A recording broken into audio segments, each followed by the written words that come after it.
Hi welcome back maths Naresh ఈ class. ఇవాళ diploma second year semester 2కి సంబంధించిన M2లోని డిఫరెన్షియల్ ఈక్వేషన్స్ అనే చాప్టర్కి సంబంధించిన లీనియర్ డిఫరెన్షియల్ ఈక్వేషన్స్ దానికి సంబంధించిన ప్రాబ్లమ్ని డిస్కస్ చేద్దాం. ఈ ప్రాబ్లం చాలా చాలా ఇంపార్టెంట్. ఎన్నో మోడల్ పేపర్స్లో అడగడం జరిగింది. మరి చూద్దాం ఎలా చేయాలి. సో ఫస్ట్ ఈ ప్రాబ్లం చేయాలంటే కొన్ని వర్కింగ్ రూల్స్ని ఫాలో అవ్వాలి. సో మరి అవేంటో ఒకసారి చూద్దాం. సో డిఫరెన్షియల్ ఈక్వేషన్స్ అనే చాప్టర్లో మనకి లీనియర్ డిఫరెన్షియల్ ఈక్వేషన్స్ అనే కాన్సెప్ట్ ఉంది. Linear differential equations. మరి ఈ లీనియర్ డిఫరెన్షియల్ ఈక్వేషన్స్ని 2 టైప్స్గా డివైడ్ చేయొచ్చు. So linear DE in y, linear DE in x. So ఇప్పుడు మనం linear differential equations in y దానికి సంబంధించిన ప్రాబ్లమ్ని డిస్కస్ చేస్తూ ఉన్నాం. So linear differential equation in x లేదు, నెక్స్ట్ M1 ఇంజనీరింగ్ మ్యాథ్స్లో M2లో వస్తుంది. ఓకే, కొంత డిగ్రీ క్లాసెస్లో కూడా అక్కడ ఈ యొక్క మోడల్ అడుగుతూ ఉంటాడు. మరి linear differential equations in y అంటే ఏంటి, సో దాని యొక్క వర్కింగ్ రూల్ అనేది ఒకసారి చూద్దాం. సో గివెన్ ఈక్వేషన్ అనేది ఇలా ఉండాలి: dy by dx plus p of x into y is equal to q of x. ఈ యొక్క మోడల్ని సాల్వ్ చేయాలి అంటే కొన్ని వర్కింగ్ రూల్స్ని ఫాలో అవ్వాలి. అందులో ఫస్ట్ పాయింట్ అన్నమాట, ఇచ్చిన ఈక్వేషన్ ఎలా ఉన్నా మీరు ఇందులోకి మార్చుకోవాలి. ఇలా స్టాండర్డ్ ఫామ్ లాగా తెచ్చుకో. దాని తర్వాత ఇక్కడ p ఆఫ్ ఎక్స్ అదేవిధంగా q ఆఫ్ ఎక్స్ అనేది ఎక్స్ వేరియబుల్స్లో అయినా ఉండాలి, లేకుంటే కాన్స్టెంట్స్లో అయినా ఉండొచ్చు. కాన్స్టెంట్ అంటే 1 కానీ 2 కానీ ఏ కానీ అట్లా. Okay, so where p of x and q of x contains in the variable x are constants. Okay, yes. మరి నెక్స్ట్ ఏంటంటే ఇలా p of x q of x కనుక్కున్న తర్వాత ఇంటిగ్రేటింగ్ ఫ్యాక్టర్ని కనుక్కోవాలి. మరి ఇంటిగ్రేటింగ్ ఫ్యాక్టర్కి ఫార్ములా ఏంటంటే e power integral p of x dx. Okay, so మరి next ఏం చేయాలి, general solution to the given DE, general సొల్యూషన్ని కనుక్కోవాలి. మరి మన ప్రాబ్లం లీనియర్ ఇన్ వై కాబట్టి, సో ఇలా ఉంది చూడండి, డెఫినెట్లీగా మన problem linear in y sir. ఎందుకు? dy by dx plus p of x into y. Y కోఎఫిషియంటే p of x, y coefficient tan x, q of x అంటే ఈజ్ ఈక్వల్ టు రైట్ సైడ్లో ఉండేది సీకెంట్ x. ఓకేనా? Yes. కాబట్టి general solution ఏంటి అంటే y into integrating factor is equal to integral q of x into if into dx plus c. ఇది అన్నమాట working rule to solve linear differential equations in y. Okay, yes. మరి step by step చేద్దాం. So first ఇచ్చిన ఈక్వేషన్ని రాస్తున్నాను. Given equation is,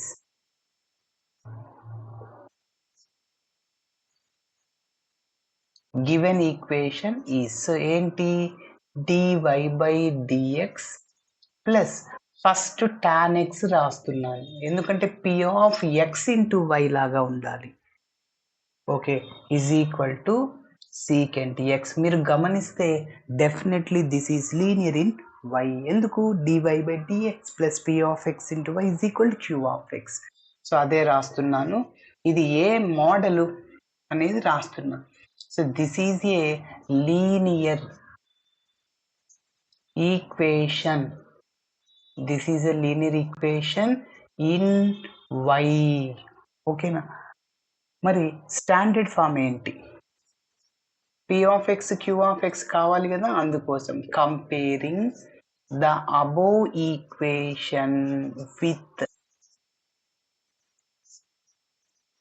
comparing the above equation with దేంతో compare చేయాలి? dy by dx plus p of x into y is equal to q of x.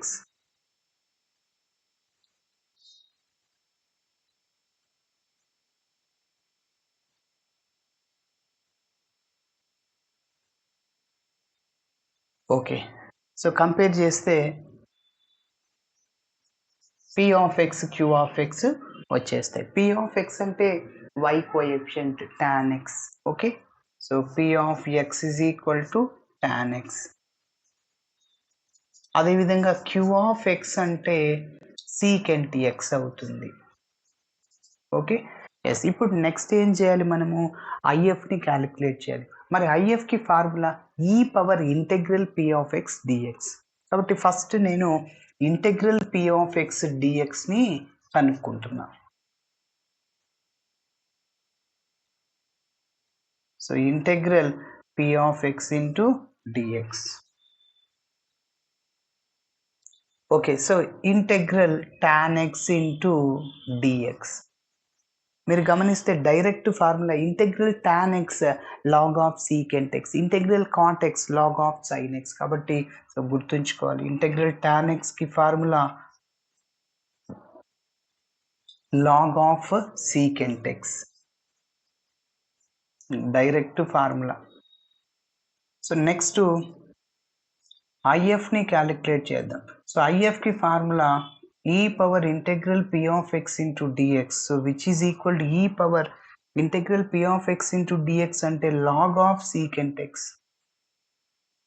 ఒక formula ఉంది మనకి, ఎప్పుడైనా ఈ పవర్లో ఈ power log f of x ఇలా ఉంటే ఈ లాగ్ క్యాన్సిల్ అయిపోయి ఎఫ్ ఆఫ్ ఎక్స్ మిగులుతుంది. కాబట్టి ఇక్కడ కూడా ఈ లాగ్ క్యాన్సిల్ అయిపోయి ఎఫ్ ఆఫ్ ఎక్స్ అంటే సీకెంట్ ఎక్స్ అనేది మిగులుతుంది. So IF is equal to secant x. Next మనం ఏం చేయాలి? మన గివెన్ ఈక్వేషన్కి జనరల్ సొల్యూషన్ని కనుక్కోవాలి. Therefore, general solution to the given DE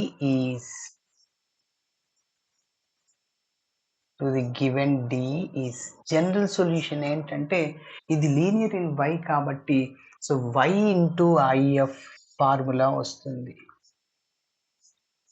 is equal to integral q of x into if into dx plus c.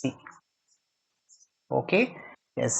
y into integrating factor అంటే చెప్పండి, ఇందాకే కనుక్కున్నాం మనం, సీకెంట్ ఎక్స్ అవుతుంది. ఇంటెగ్రల్ q ఆఫ్ ఎక్స్ అంటే ఏంటి? Secant x. అదేవిధంగా IF అంటే సీకెంట్ ఎక్సే ఇంటూ పక్కనే dx plus c. Secant x into secant x, secant square x, x into x ఎలానో ఎక్స్ స్క్వేర్ ఎలానో secant x into secant x secant square x అవుతుంది. కాబట్టి y into secant x is equal to secant square X, ఇది dx plus డైరెక్ట్గా formula integral secant square x tan x అవుతుంది. కాబట్టి గుర్తుంచుకోవాలి, integral cosecant square x minus cot x అవుతుంది. కాబట్టి గుర్తుంచుకోవాలి, integral secant square x tan x plus C.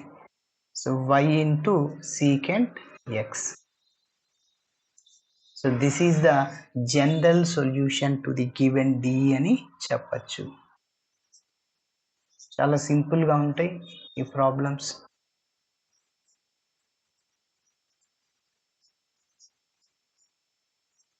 General solution to the given DE is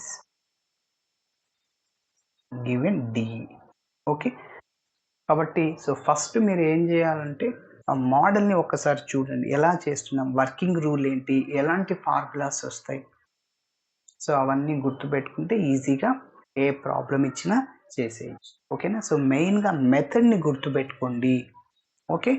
yes. So ఈ models అన్నిటికీ ఇదంతా procedure ఒకటే.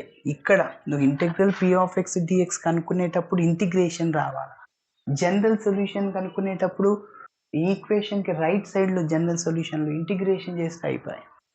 ఓకే.